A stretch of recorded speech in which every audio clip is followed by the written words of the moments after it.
much for letting me speak to you all this morning. So before I start my talk, I have to address this cold. Yes, I know whatever germ is in my body wants to have a big old party, but I think my talk will just make up for that hoarse voice, hopefully. I'm not sure if many of you are familiar with the fashion design reality show, Project Runway, but there's a host on the show, Tim Gunn, who gives out guidance and advice to the contestants, and I just love this quote that he says, "Make it work." So this talk will be just me making it work with my little voice. So let's begin. I was born and raised in the United States in the great state of New Jersey. It was also where I started my graphic design career at a surgical instrument company at age 22. And within 6 months, I found a better paying job in New York City, so I moved up there. A few years later, I took my first calligraphy class. I've always really been into typography, and I wanted to better understand why the fonts I was using looked the way they did. At the time, I was also not getting a lot of fulfilling design work, and I needed a creative outlet. For me, calligraphy was a fun thing to learn. At the time, I was writing a lot of poetry, so it was a great way to bring that writing voice to the visual. The more I got comfortable with writing, the more I posted experiments online for my friends to see. I had like a Tumblr page back then. I think it's still running. It's dailycalligraphy.com. I don't check it anymore. But honestly, I did not think anybody else was looking at my work. I just thought it was just my friends online. But people were. I had no idea. And they kept encouraging me to keep posting. Is everything good? Okay. So the first time I personally thought I was thinking about studying or learning about typeface design was after I posted this piece I did on Dribbble. And I didn't know who any of these people were at the time, but they're well-known like type academics. So they were kind of encouraging me to consider studying typeface design. So I learned about Type at Cooper, and I applied and I got in. So I just started taking courses there, and I ended up finishing, and it led to a lot better work even when I was still in the program, but it actually changed my career for the better. Because right after Christmas, after I graduated, I moved to Kansas City to work at Hallmark as a typeface designer. So if you all don't know what Hallmark is, it's a family-owned consumer goods company that has been around for over 100 years. I'm assuming most of you have sent a Hallmark card, even if you didn't know it, but they're one of the best-known card brands in the United States and in certain parts of the world. They also make gift wrap, holiday ornaments, stationery, small gifts, and home goods.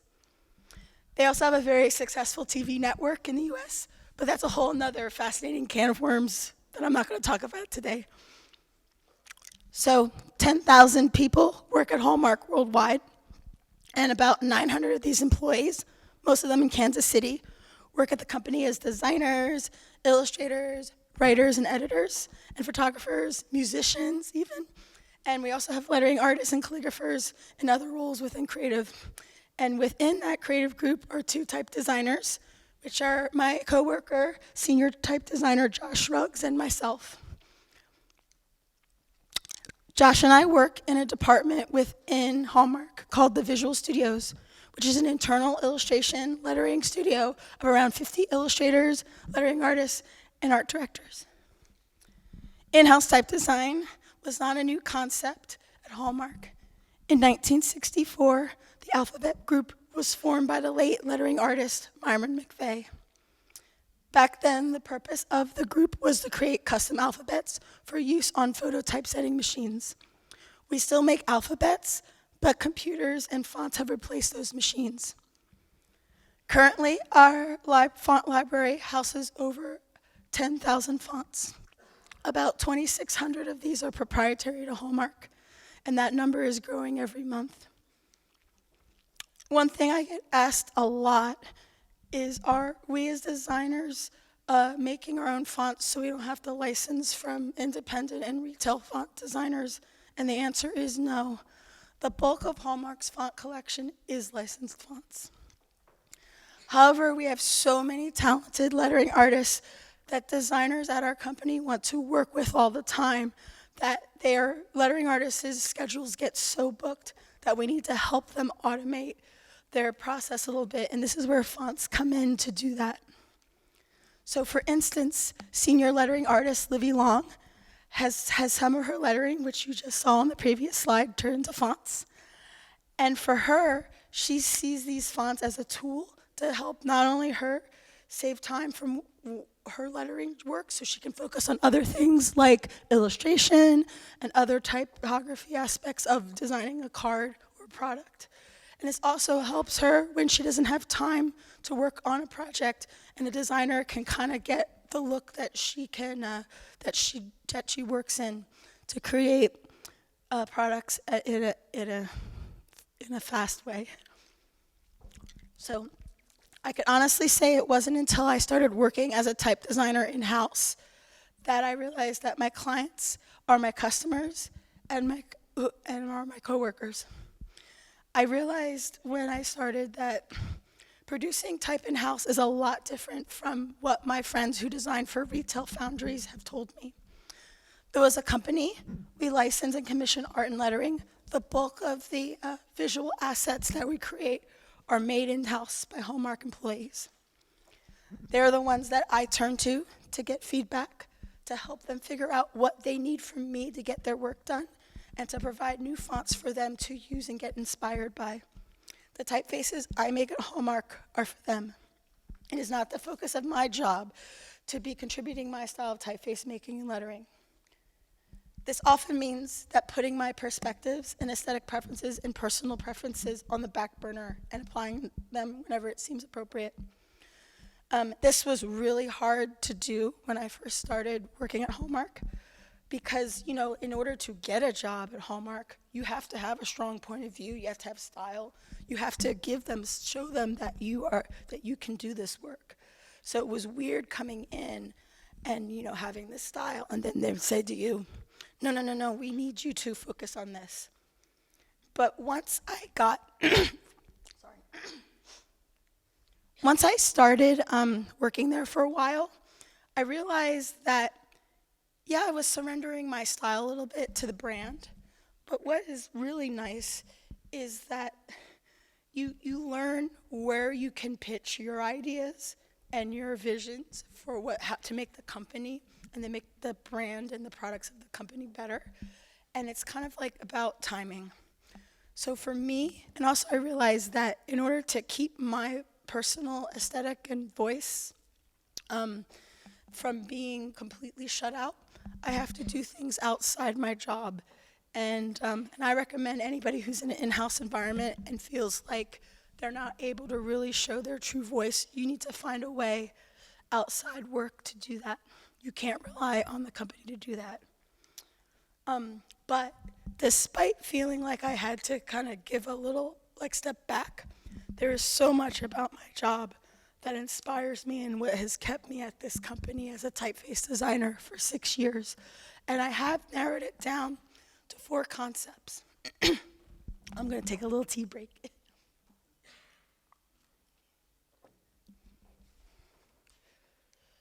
So the first concept is that Hallmarkers, that's what we lovingly call each other at work. We have lots of different skill sets in our creative arsenal, often things that most designers on the outside don't have. So for example, a greeting card designer might be a really good woodworker, or an illustrator might be a really good musician, or a lettering artist might be a phenomenal writer, which we have a few in our group who are. Hallmarkers are also, compared to many companies I've worked at, to have a really good work-life balance. After 6 p.m. at my job, it's a ghost town. Nobody's there. Everybody gets their work done in the 8-hour period, 5 days a week. And I think because of this allows not only myself, but other people to have hobbies, to have outside interests that don't relate to their job. And I think that's what keeps people happy and keeps people at Hallmark. For me, being in this environment changed the way I thought and made mentally. For so much of my life, especially in my 20s, it was just about my career, and I put everything into my career. Now I feel like I have a life. I can be inspired by anything that I do outside, and I have time to actually pursue things I'm interested in. Like, for example, because I'm not required to work like 50-hour weeks, I actually have hobbies now. And this is a hobby I had as a kid with Pisanki eggs. And what's so great is that, like, I don't know anybody else who did this other than my mom until I actually met somebody else at work. Her name is Kim Pieja, and she actually does them too. So we actually get together and we do these together. So not only do I get to kind of interact with a coworker outside work, but we get to do something we love and it's not for work. Another thing that Hallmarkers have is that they have a strong affinity for sharing knowledge, and they love teaching each other and learning from each other. It's not uncommon to see coworkers like drawing together at lunch or mentoring each other. Everybody wants to help everybody succeed, and you don't always see that in work environments. Like, for example, when Marisol Ortega was working at Hallmark, she did a block printing workshop, and it was great because I was able to step away from my desk and actually use my brain in a different way. And this is my secret to how I learned how to do brush lettering, because at Cooper, I was terrible at it. I actually took a watercolor class when I was at Hallmark, when I started with a master watercolor artist. And it was just playing and experimenting that got me to really learn how the brush moved and worked. And it was like I would have never been able to do brush lettering if it wasn't for my watercolor teacher who doesn't know anything about typography. And I also have done like printing workshops and stuff. It's just fun to kind of step away from my day-to-day every once in a while. It really does inspire me and keeps me going. So, and the last thing in the topic of my talk is what really keeps me at Hallmark, and what I love about Hallmark is that Hallmark is full of strong women who are leaders and masters at their craft.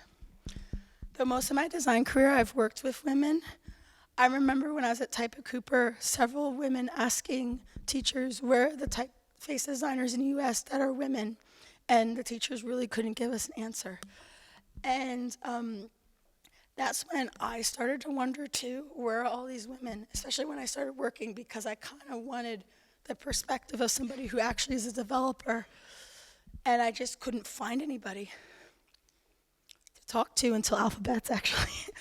So despite that, and despite being the only woman developer at Hallmark at the moment, what took me by surprise when I started was how much lettering sources and work and fonts that have been created from the hands of women lettering artists and calligraphers and illustrators. In this way, it was so exciting and empowering and inspiring to see, because I had no idea when I started my job at Hallmark that women played such a role in the brand and the aesthetic of the company. So as I started to make fonts and work on projects and see my work in the wild, I started to emphasize the work I've done with women and fonts that are made only by women and developed only by women on Instagram, on my Instagram page, and I just tag them fonts made by women. For me, I like to work with every type of person, but I think especially outside Hallmark and in other parts of the world where women who want to be type designers don't have anybody around to kind of keep them going, it's nice I wanted to do it as a reminder that we're here and we're not going away. So with that said, I'm going to talk to you now about some of the projects I've worked on over the past 6 years at Hallmark with lettering artists, designers, and illustrators that I think you should really know about. I'm mostly posting their Instagram tags, so I'm just keeping that in mind for you.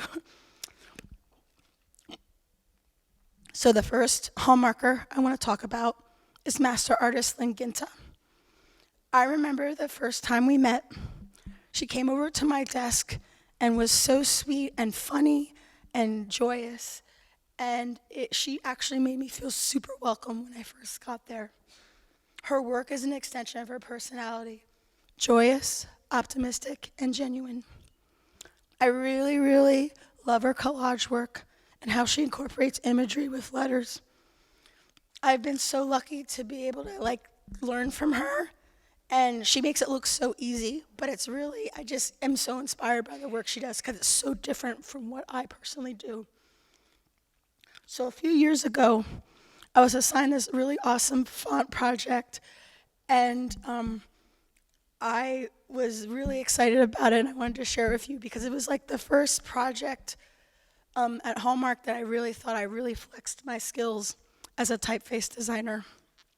So I was assigned to make a font based off the word mark that Lynn made for Think, Make, Share. This is Hallmark's creative blog where we share ideas and tips and tricks about crafting. It's a way for us also to promote our brand and how our brand emphasizes creativity, and we use artists for everything. So I was a tad intimidated, even though Lynn is so sweet, because I wanted to make a font that she wasn't going to go when she saw it, oh my God, that doesn't look like my work at all. What are you doing? So when the project was given to me, she pretty much the art director pretty much told me to make a font that looked like these subheads. So what I did was I started by having Lynn letter the words and numbers that we needed for the font. Now the reason we do this is because I want to see the connections that she makes between letters that create words. Then I scan them into the computer, and I use Illustrator to sort through the letters. We use glyphs at Hallmark, and it really helps with making these fonts look like they're done by hand. So I'll explain how I kind of work using Lynn's font as an example. So when I'm making connecting script fonts, I often start with these 4 lowercase letters, N, O, R, and S. With a lot of these connecting fonts, it's ideal that all the letters connect in one way or another. Because Lynn's work was so loose, I decided for the default to keep the lowercase o unconnected. But once I got all these letters to a place where I thought the spacing worked, I started adding in high exits and entrances just to kind of keep it going. For this font, it was O, V, and W. It's like kind of distinguishing which letters have high exits and entrances. And then I proceeded to draw the rest of the letters. And I made another set of A to Z so it looks more natural when it's being typed out. And then I started getting into the open type features. And I started by making a code that randomizes double letters and activates ending ligatures, because you can see the Y has a shorter ending. A few of you probably are wondering why I didn't make double ligatures. And my answer is because I know kind of how the designers work at Hallmark. Usually what they do is they'll use a font like any other consumer. But sometimes what they'll do is they'll type out a font and want to extract certain aspects of it. And when you have a double ligature, it just makes more work for them. So what I did, or what I did during my process, is instead of making double ligatures, I focused on the open type code to do it for them. So if they needed a separate M, it's there. So after a lot of work, this is the final result of the font. I made the developer turn on the open type features so all the cool connections show up. So it's exciting that people are actually using the font in the way it was intended to be used. I often give the lettering source, which was Lynn, an opportunity to name the font, but she asked me to name it because she thinks I give fonts good names. So I ended up naming it Maker because Lynn always says that she's a maker at heart. So my next Hallmarker, that's a woman that I love and I've worked with, is Barb Mizik. I've worked with her very early on in my career at Hallmark, and she's amazing. She's so kind and trusting, and she is so freaking talented. Actually, Jill Bell's partner, Rick Kuzik, said to me recently that he thinks Barb is one of the most talented illustrators and lettering artists at Hallmark. And I mean, she doesn't act like it. She's so modest and kind and creative, and her work just feels like what she is as a person. I've learned so much from her about like painting and watercolors. It's amazing watching her work. I wish you could all just sit with me at lunch and watch her work. It's amazing. So this is one of my favorite things she has done. It's this pop-up card brand we made called Wonderfolds. And she did all the lettering and the illustration and helped, and she collaborated with Paper Engineering to do the pop-up. I mean, I really want somebody to send me this card. I hope somebody will on my birthday. So the first project we worked on together was this project called Polar Power.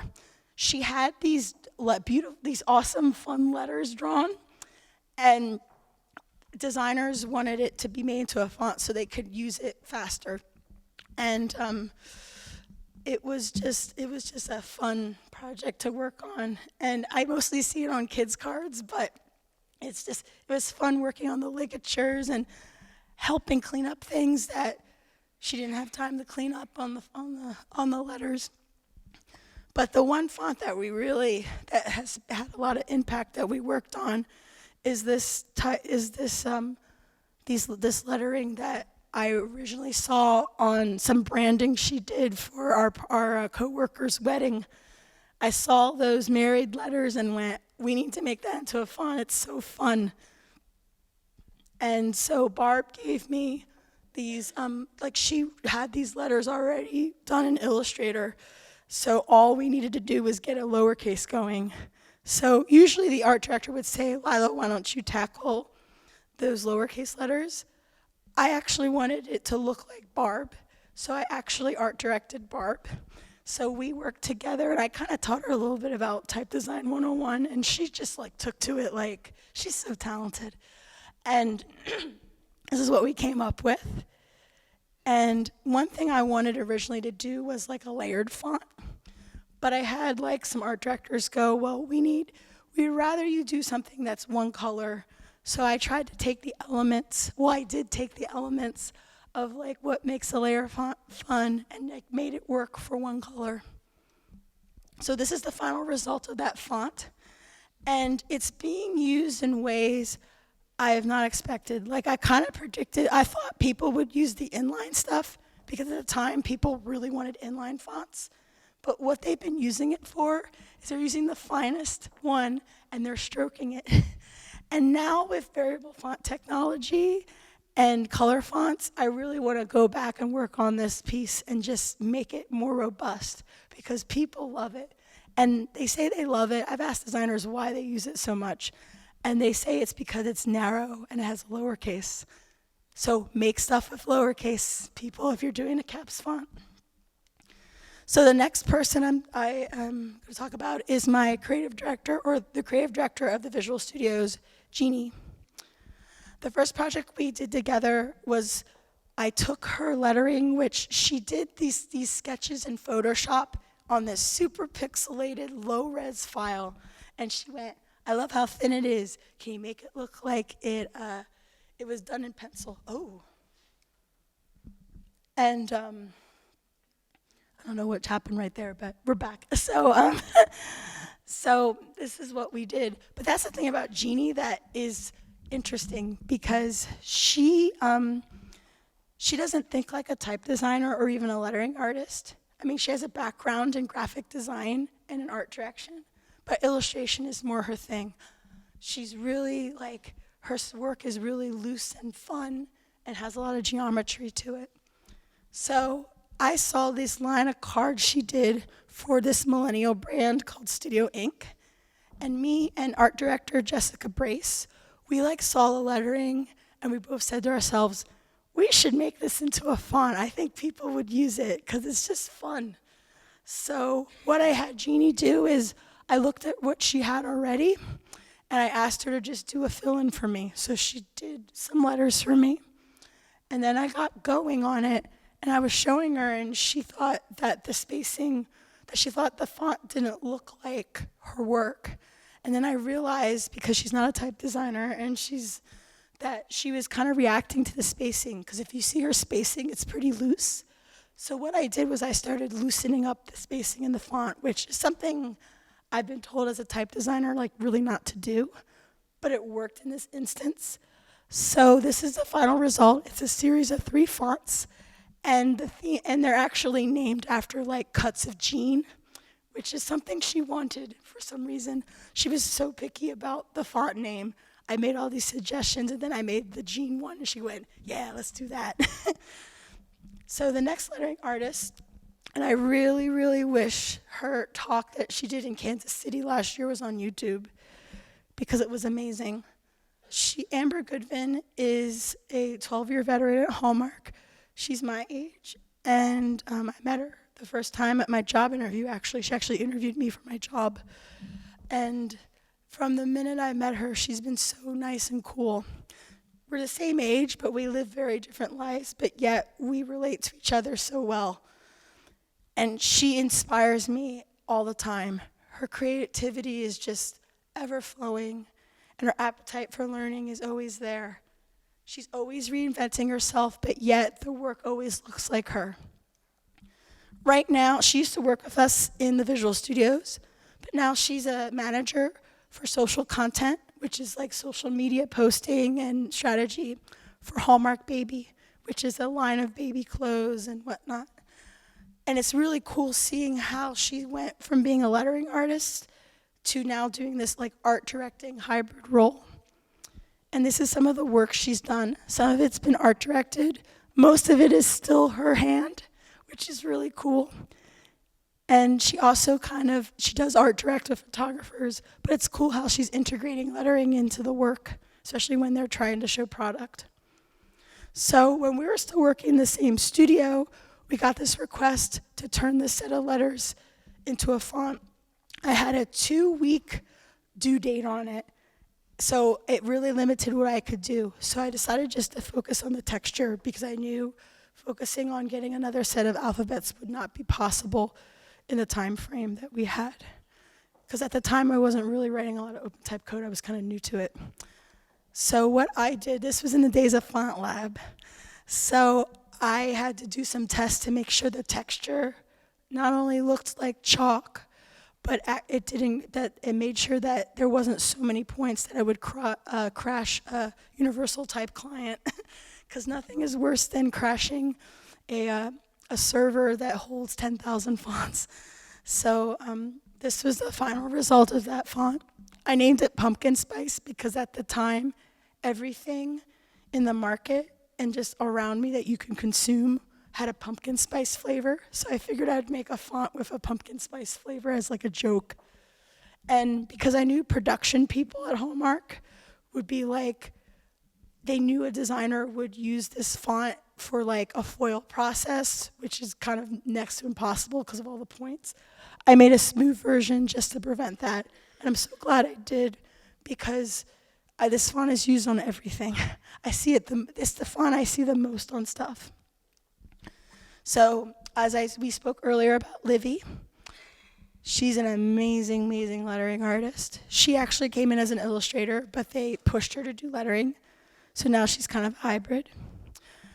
She's just a great person. She's she's really healthy and in shape. So I always try to get tips from her on how to, be my best.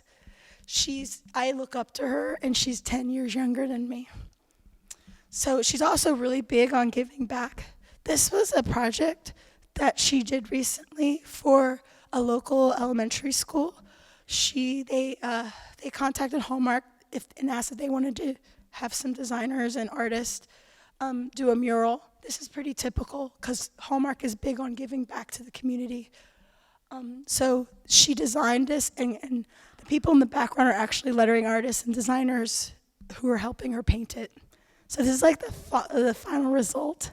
And it's so nice to see something that, could inspire kids.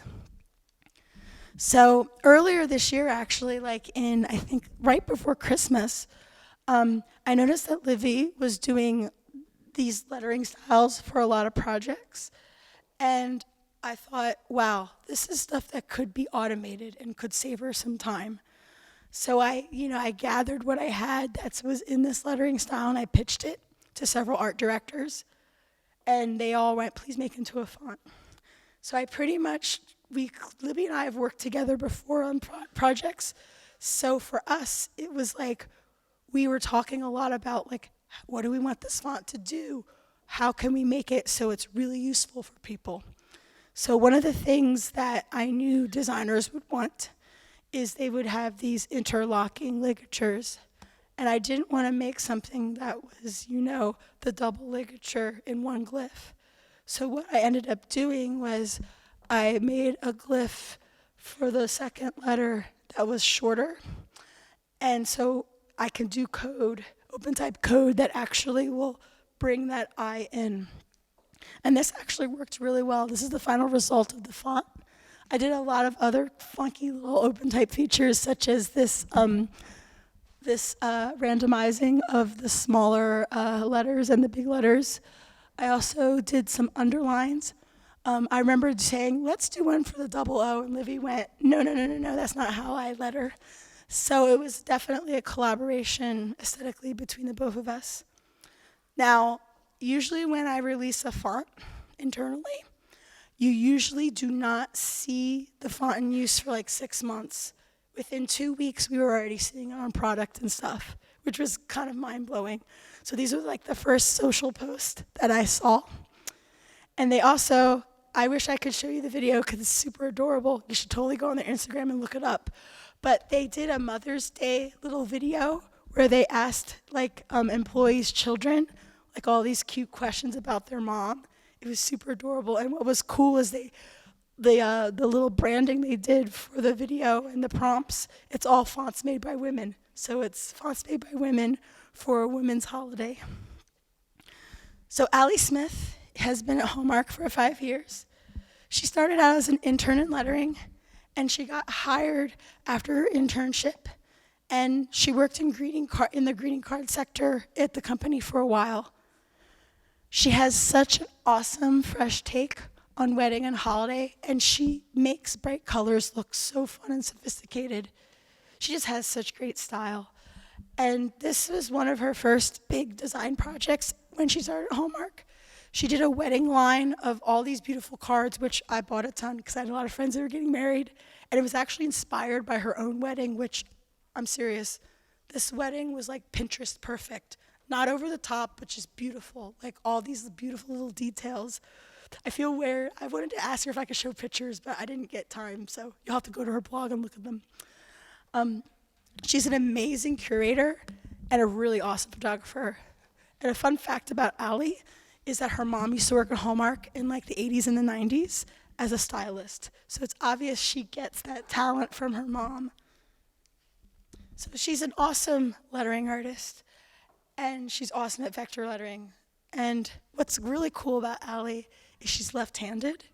And I'm totally, like, there's been some lettering artists in the past at Hallmark that if you're a left-handed lettering artist, they want you to switch to right so you can use all the same tools.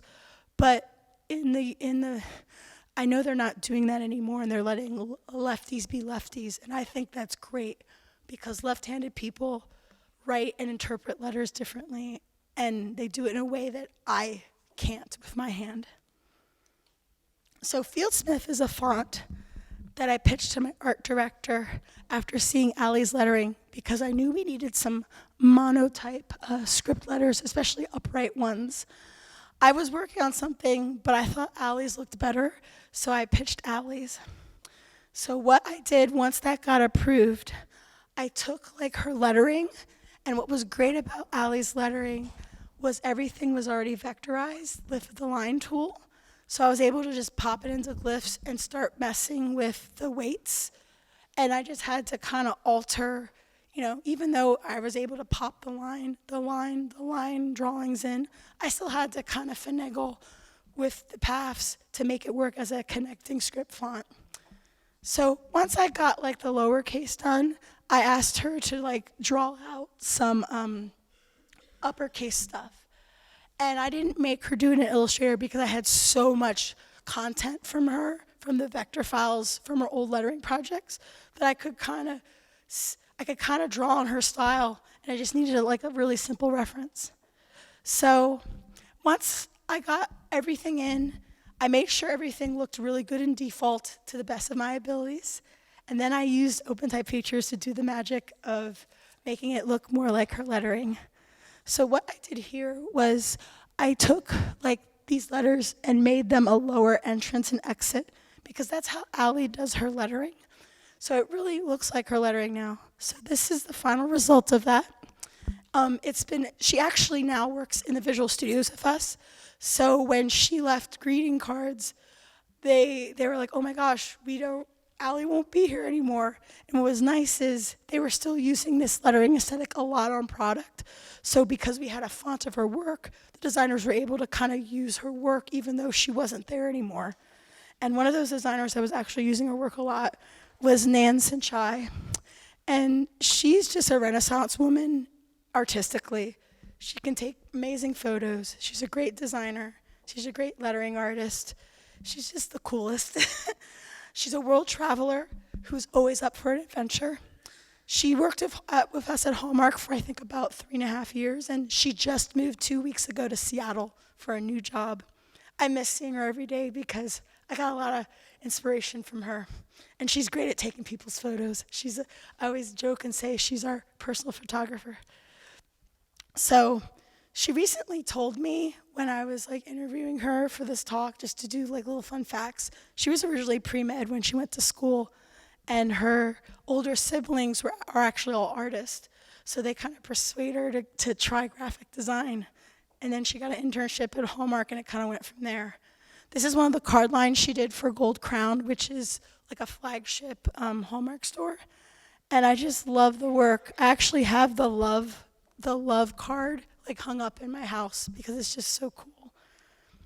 And she's always surprising me with the way she does lettering and whatnot.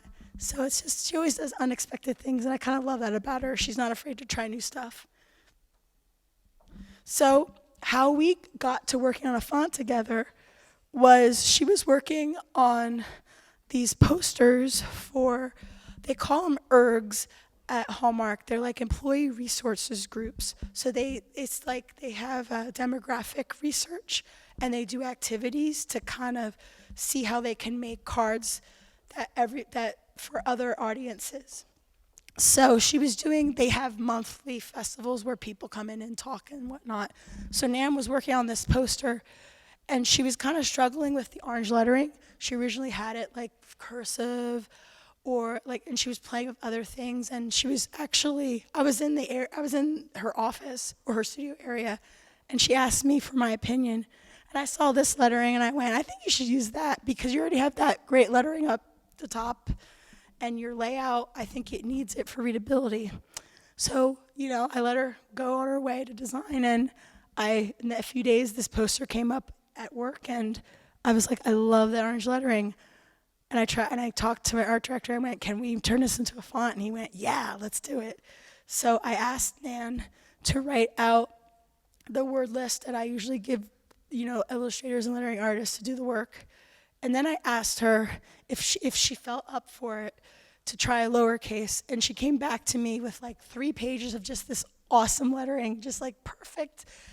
It was not hard bringing her stuff in. And one of the things, thankfully, that everybody agreed on the project, the art director, Nan, and myself, was we wanted to clean up the work. So we used the skeletons that Nan established as our base, and I did a line drawing. Like, I did everything in line drawing, and then with the noodler extension from glyphs, kind of figured out what weight we wanted to make everything. So this is the final font. It's called Cinch Allure because her last name is Cinch Chai. So she kind of made something that's her. And this font is actually at a place where designers have told me that everybody's using it. So they're like, it's oversaturated. But for me, that's a huge compliment because it means people really like it. So it's working and learning from all these wonderful women and other creatives in my life that have gotten me out of my comfort zone as a type designer. When I first came to Hallmark, I mostly wrote letters with a pointed pen. I knew I was good at pushing myself and the tools, but I knew I still had a lot to learn. And I actually did this piece before I went to Hallmark. And now that I've worked at Hallmark for 6 years, One of the things I've gotten out of, like, from learning from my coworkers and whatnot is how to draw letters, not just write letters. So I feel like I've kind of grown a lot as a designer and as a lettering artist, even though I'm making typefaces full time. I really didn't see the change until a few years ago when I did one of the alphabets headers for the blog alphabets.org. And then I kind of realized, wow, I've grown a lot in the 6 years I've been here. So one of the fonts, I'm going to talk a little bit about some of the fonts I've designed, developed, that are of my hand. And this first one is Millie. This was a project that really took me out of my comfort zone. So my art director assigned me this project to create a font like this lettering and use this other font as a lettering source. Long story short, I was working on it and I just really wasn't feeling it. So I went to my art director for some help, and he saw like all these sketches I was doing and was like, make your font look naive like that. And I was kind of like, ugh, what's going on here? I don't agree with you, but I'll do it anyway. So I started working on it, and then it was one of those things where he goes, no, you need to make all the spacing irregular on it. And I was just like, what's going on? And then I had like an epiphany where I just realized, wait, I can still make it irregular and make it not look like a mistake. So this is what I ended up, this is the final font. And I was really nervous putting it on the servers because I was so scared that designers would think it was crap. But I was totally wrong. Designers really love the work. And this is one of my favorite uses of Millie. And what's funny is after Millie, I was asked to do something that wasn't as bouncy.